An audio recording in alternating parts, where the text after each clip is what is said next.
We have Chelsea today, who is with Intel, and she will talk about hardware-accelerated applications and how you can do this with containers. And we're looking forward.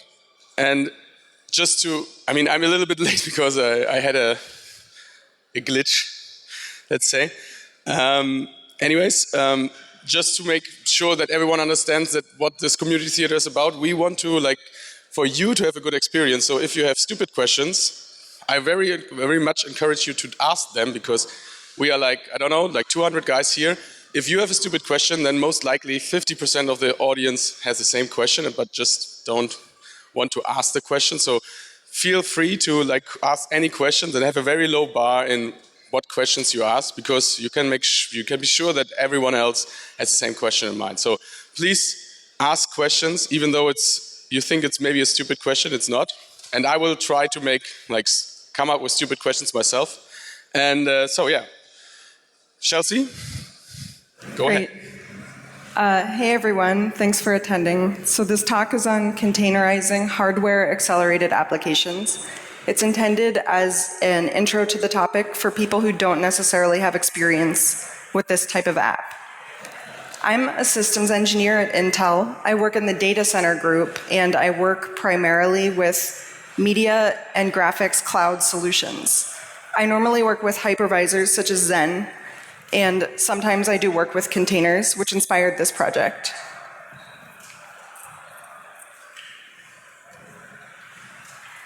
The original motivation for this project was that we wanted to evaluate the performance impact of containers on a hardware-accelerated media stack.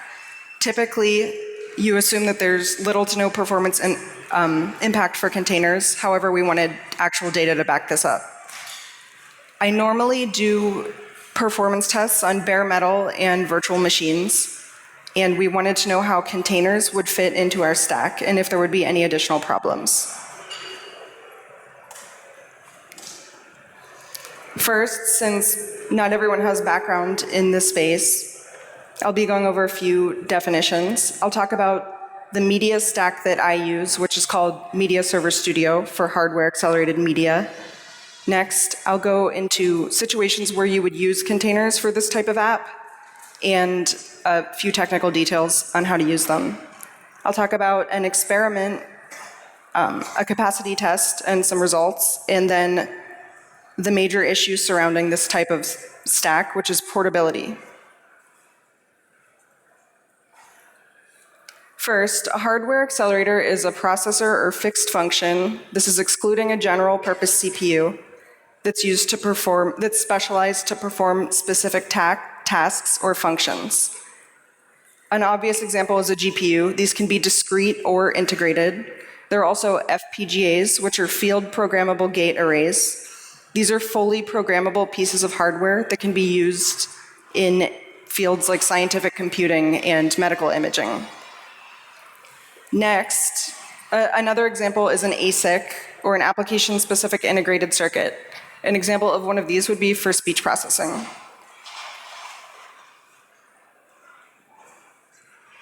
Hardware-accelerated apps are ones that use hardware accelerators. More specifically, applications that lend themselves to hardware acceleration are typically ones that can be parallelized. For example, if you take matrix multiplication, you can offload that work onto a GPU using frameworks like OpenCL or CUDA. And instead of doing operations sequentially on the CPU, you'll do them in parallel on hardware. Other areas that may use hardware accelerators are artificial intelligence, machine learning, high-performance computing, and media. And media, in this case, refers specifically to video processing. This is video compression, or encode, and video decompression, or decode. Another word I'll be using, transcode, which is decode followed by encode, and you use this for situations where you want to reformat a video for a different player, or you can resize a video.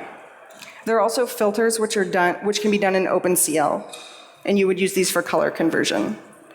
Media apps can run in software or on hardware, and the benefit you get from running them on hardware is higher performance measured in frames per second. I'll be going over the media stack I use. So this diagram includes all the relevant parts of the stack. It is obviously heavily abstracted. The software that I use for hardware acceleration is called Media Server Studio, and it's Intel software, so it leverages Intel graphics. Looking at this stack from the top down, you first have your application, your transcode. You can use a sample app that's distributed by the software, or you can use a third-party software, such as FFmpeg, which is an open source tool used for video processing. You can compile it to use software or hardware accelerated codecs. In order to run, these apps require Media Server Studio. This is a software stack that spans both kernel and user space. In the kernel space, there's a kernel module, and in the user space, you have a user space driver, some additional libraries, and dependencies. You need both sections in order to run the app, and these are both distributed by the same software. The next part of the stack is the physical hardware. I used an Intel GPU, Iris Pro, on an E3 server, and these graphics have media fixed functions which allow you to get the hardware acceleration, and this is called QuickSync Video. If you want to add containers to the stack, you have to install an additional component, the container engine, and your container packages your app and anything that resides in user space. This container, in order to run the application, will still have a dependency on the kernel module and the hardware.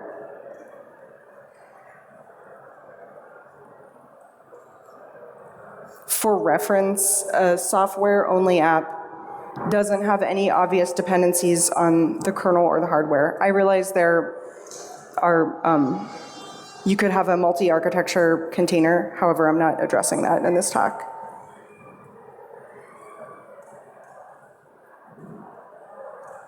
There are two ways you could use containers with media applications. One is not a standard use of Docker, but you could use a single container running multiple media apps. This would benefit you for things like replicating your environment for performance testing. And since there's very little performance overhead, it's a great way to run the actual tests. Also, when you use FFmpeg, the third-party software, to run hardware-accelerated apps, you need to compile it against a specific version of the software. So if your host system is using a different version than the one you need to compile against, this is also a great use of that. The last way this is beneficial, and this is specific to this stack, and it's also not specific to hardware accelerators, is software stack isolation, particularly in the case where you have a legacy software stack or the operating system you're running on your host is a newer version than the one that you're running, the one required by the software. The other scenario is the typical use case, the more common use of Docker, which is running a single app per container. Each container could have different functionality. For example, the media software not only has media functionality for specific fixed functions for encode and decode, it also has OpenCL if you want to use filters, and also some software codecs. An area where you would use this setup might be transcode as a service hosted remotely. Next I'll be going over some basic technical details of how you would set this up. First, you have host requirements that exist outside of your container space. This first, in the case of Media Server Studio, is either a kernel module installation on a specific operating system version, or you can patch a different kernel version with a patch set distributed by the software and use that as your base kernel. And both the patch set and the kernel module are distributed by the software. The device we use is the one that's highlighted. This will be relevant when we run the container. There's nothing special about the Docker file. I'm using CentOS because this is the operating system that is supported by the software. Since I'm not using an open source stack, I'm using a commercial stack, it's up to the user to get all the materials, and you copy these into the build. Everything in the run command is the actual installation of the materials. This can be optimized. I didn't do that for this experiment. The build is completely standard. Once you run, or however you generate your run commands, the relevant portions are that you need a device. You're exposing the device to the container so that the application can use the hardware. You can expose multiple devices to the container, but I'm using a case where multiple applications can share one device. So for every container I run, they get the same device. Another way you can do this is use privileged mode. Depending on what kind of orchestration system you're using, you may need to consider that. The other flags are for interactive and detached. And the last example is so that you can see what the actual application looks like for anyone who's curious. It's a transcode, and I'm using default parameters, and I'm only specifying the input and output. For media apps, all of them take a video as input, and transcode produces a video as output, so you need somewhere to store them. And this, for that, you'd use volumes, or you can use amount.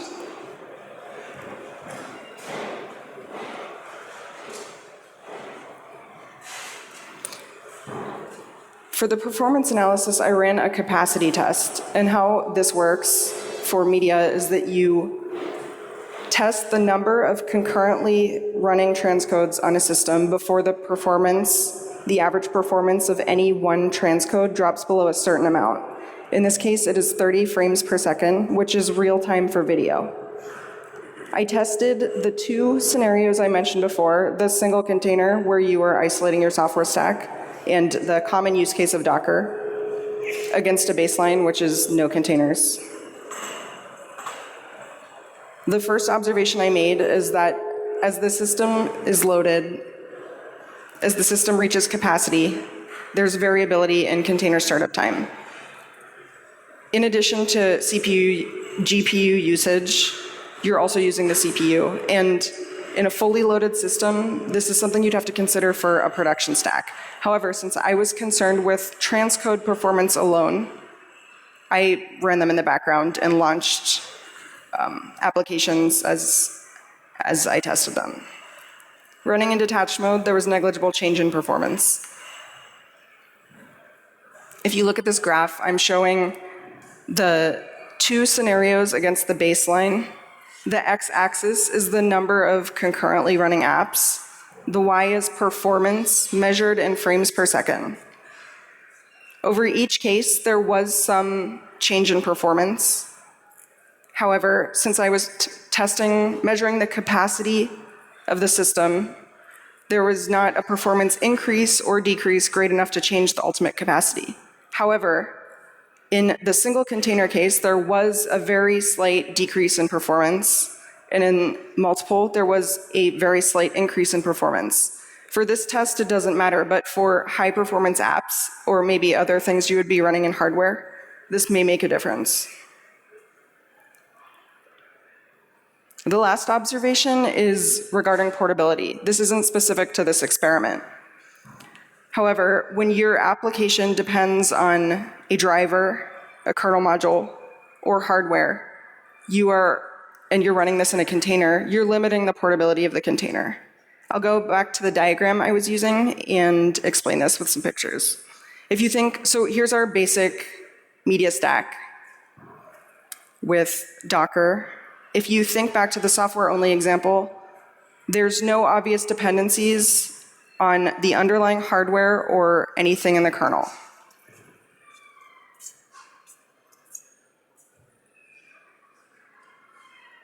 Once you have a containerized app, whether it's in software or uses hardware, this app is distributable.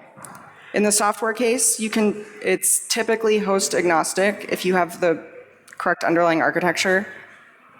But in the case where you are relying on a custom driver, your portability is severely limited.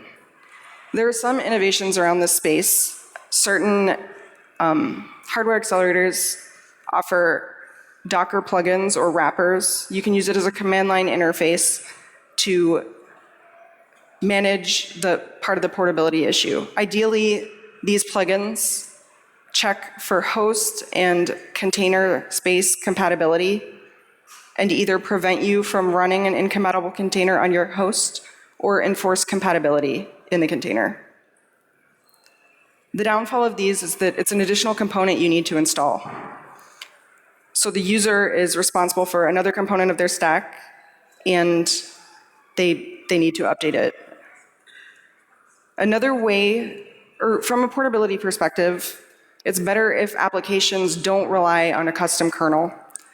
For example, if there is an open source version of the driver that is distributed with the kernel, it may be better to rely on that, or to ultimately open source and upstream your own driver. However, a lot of companies don't necessarily want to do that. They prefer to maintain commercial or proprietary drivers.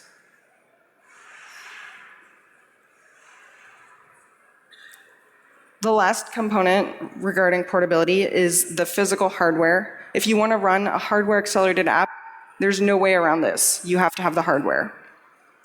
However, if your main concern is portability, one way to get around this is to use an orchestration system that would ultimately be hardware aware and also have your application do software fallback.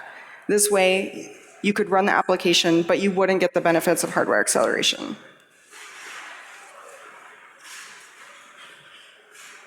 I hope you walk away with a few points from this.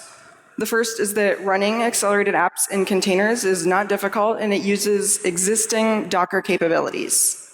Next is that there's negligible performance impact for hardware accelerated apps.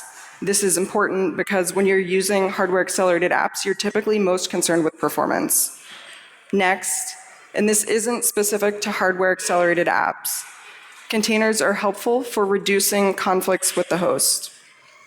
For example, the legacy stack example, and also for enforcing consistent build environments. Last, dependency on hardware or a custom kernel will ultimately limit the portability of the container. However, there's nothing inherent to containers that reduce the performance of the application.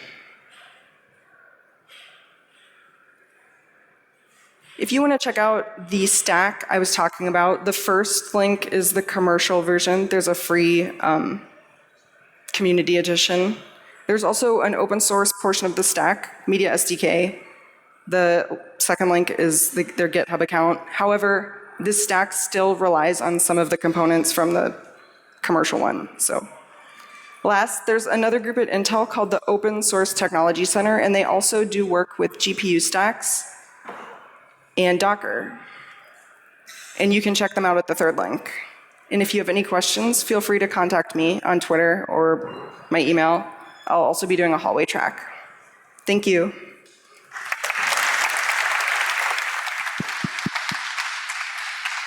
Thank you, Chelsea. So we have to prep the next speaker for the microphone, but until then we can ask questions to Chelsea. So anyone has any question, and as I said, like, feel free to ask questions. Okay? Wait, I will run. Here you go. You said in the case of one container, one application per container, the performance actually increased a little bit. Do you know why, or do you have some theories why? Can you hear me? No. I think your mic should still work. Oh, does it still work? Yeah. Okay. The sound guy is pretty. No, I haven't looked into that yet, so that's the next stage along with looking at orchestration tools. Okay. Any other question? Here we go. Sorry, did you experience problems with resource sharing? You know, so if you have hardware being used by many containers at the same time? No, so the application that I was running, the driver handles multiple applications. It uses time slicing, if anyone's curious. But I realized that for other accelerators, you can't share the same resource, so the application will block or it won't launch. That is something you need to take into consideration if you're not using this software.